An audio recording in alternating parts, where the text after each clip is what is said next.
This is The Weekly on ClickOrlando.com with Justin Warmoth. Good morning, I'm Justin Warmoth. The average risk for a woman in the United States developing breast cancer is roughly 13%. That means 1 in 8 women will be affected. That also means virtually everyone knows someone who's either undergoing treatment or they're a survivor. And in honor of Breast Cancer Awareness Month, we're hearing from a survivor this morning who's now helping patients get through this horrible disease. We'll hear about her nonprofit coming up, but first, Holly Tritschler will take us through her own breast cancer journey.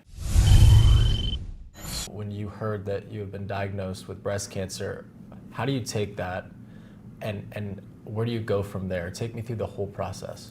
Well, obviously, that is such a major life-altering bit of information that you receive from your doctor.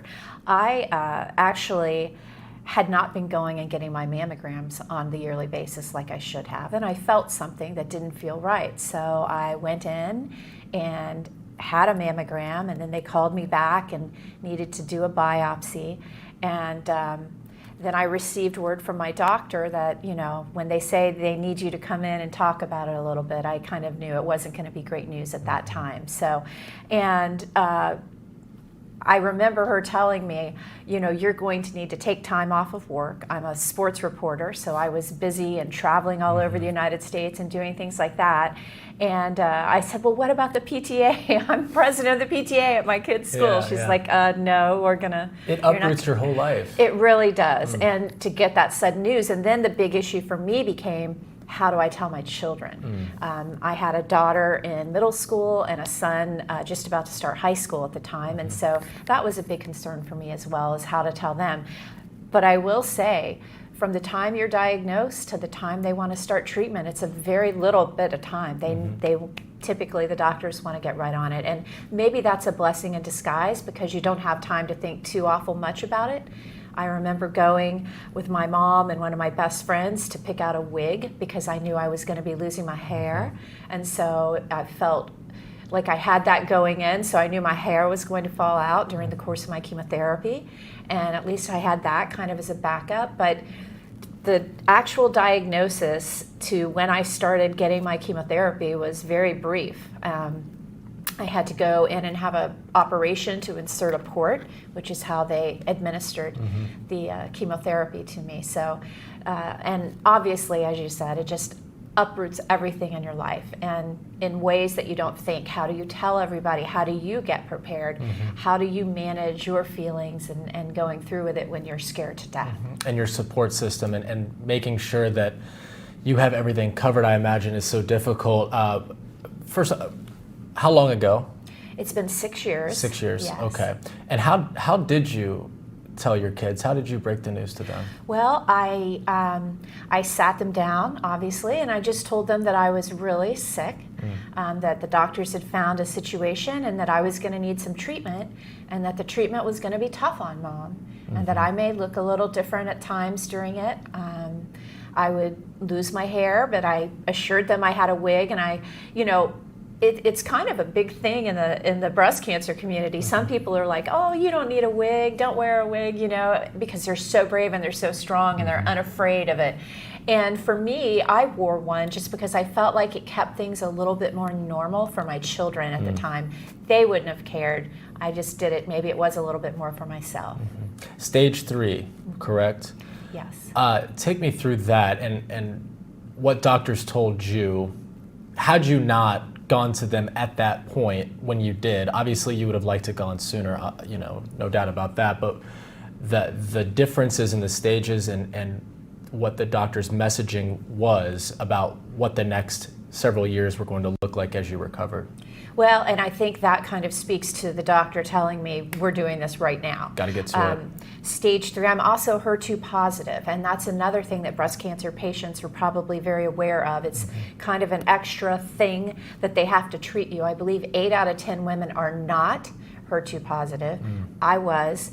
And so it's just something that the doctors have to be mindful of, and the way that you are treated, it involves that. So, and getting in there right away is absolutely key to it. When between the time that you received your diagnosis to today, would you expect it to go how it went would you expect it to go worse? Or I know everyone's different, but what was that like, and was it what you expected? Well, I would say no, although how do you know what to expect, correct? Right. And everybody's, they call it a journey, everybody's journey, everybody's path in fighting is so very different. In my case, I had a lot of different things come up that I had to deal with. I had, quite a lot of surgeries on different things. And so it was absolutely the toughest thing I've ever done in my life. I mean, it's to the point where even now when I go to my cancer center in Lakeland for having my port blown out or cleared, they just keep that, or just maintenance, I guess I should say. Right. The feelings that I get driving into the parking lot, because that's where I had my chemotherapy and that's where I had my radiation, it's, as you can tell, even talking about it triggers a lot of emotion. And for everybody. No matter what, no matter if you were diagnosed even at stage 0 or stage 1, when you're told that you have cancer, it's the same for everybody in terms of that is just heartbreaking, and you go into survival mode. Yeah, it's something that everyone knows someone. Right. You may not have a family member who's been diagnosed with breast cancer or any cancer for that matter. But you certainly know someone who has had breast cancer.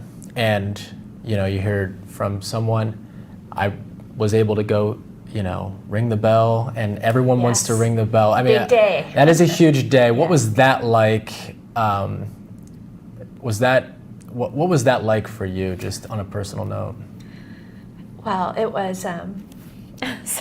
It's okay. It was a really big day. I even pulled my children out of school to come and be there with me when I rang it. And my doctor was there, and all these wonderful nurses, the medical profession, they are just angels. The people that, want to go into oncology and help people.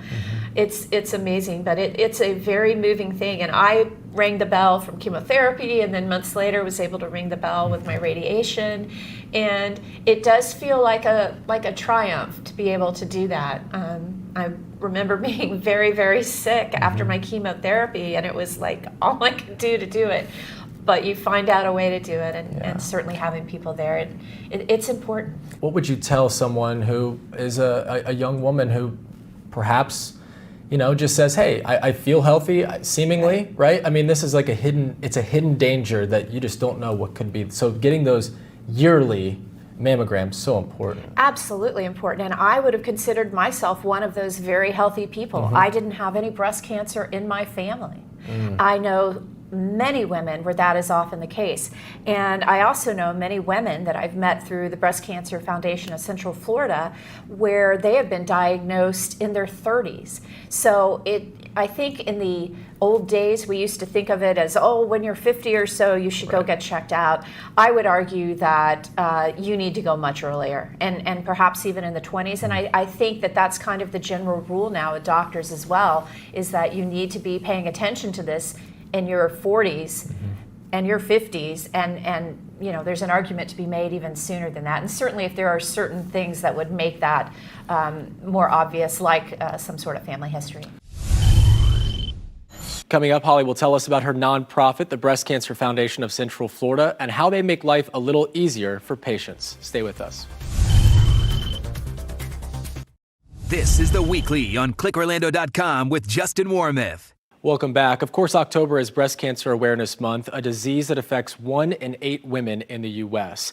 Getting that diagnosis no doubt uproots someone's life, but those daily needs and expenses are still there on top of treatment. That's where Holly Tritschler and the Breast Cancer Foundation of Central Florida step in to get results. Well, our founder, so to speak, is in Central Florida, is a woman named Leah Grieger. And she is younger than me by almost 15 years, and she had gone through breast cancer. She knew that I had gone through it. We had mutual friends, and so she reached out as well. And certainly the nonprofit that we helped start, the Breast Cancer Foundation of Central Florida, the aim of this is not necessarily to provide money and support in terms of the medical expenses. We're kind of there for all the other expenses. And this is something that I know as a mom, and I know that many women that do not have any sort of resources can really use. What we try to offer with our organization is money to pay the utility bills, money to for gas, car payments, things, rent.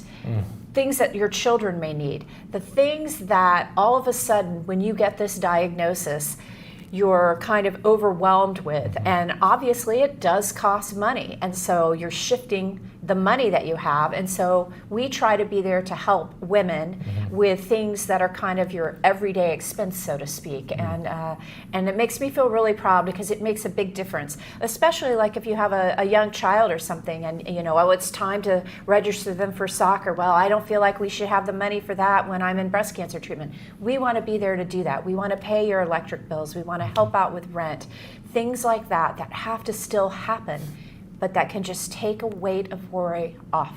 It's right. I just, that's the thing, is that it just seems like your whole focus is now fighting this. Right. But those things still exist. Those expenses still exist. And I know that clearly you realized that when you were going through this, and listen, you still are. You're a survivor of breast cancer, and I imagine that that's always on your mind. So the stories behind some of these folks, what's their messaging? Is this something that they feel like this is a huge burden that you have now lifted from their shoulders? It really seems to be. And again, it could be what may seem to other people to be just the smallest thing, but it's a way of providing continuity of life. If we can help people have less worry and to keep life as normal as it can be while you're going through this upheaval of medical worry, that's what we want to do. And not every breast cancer patient is able to take a leave of absence from work. This causes a lot of financial hardship on people and on their families. And oftentimes maybe if they're married, the husband is taking time off work to be able to take his wife or mother or whoever to treatments and things like that. So we just want to try to fill that loop of making it okay, making it so that you can do what you need to do to fight the cancer. And you've realized that the need for this is so strong because where this started and where this is today, right? This is up and down the I-4 corridor that this is expanded. Started in just Polk County area, and right. You've seen the need. How many women have you helped, and how many women do you help per month, per year? And how can folks get involved? Well, I will tell you that definitely varies. And you're right. We've moved out of Polk County. We are helping people throughout Central Florida. Obviously, we are helping women in Orange County, all over the Orlando area, as well as the Tampa area. There's no map limits on this. Yeah. And so we're trying to help people doing that. In terms of patients that we've helped, it's been hundreds or more. You have to keep in mind, we're still relatively young and just starting out with our fundraising to be able to do it. And what we provide isn't just a small thing.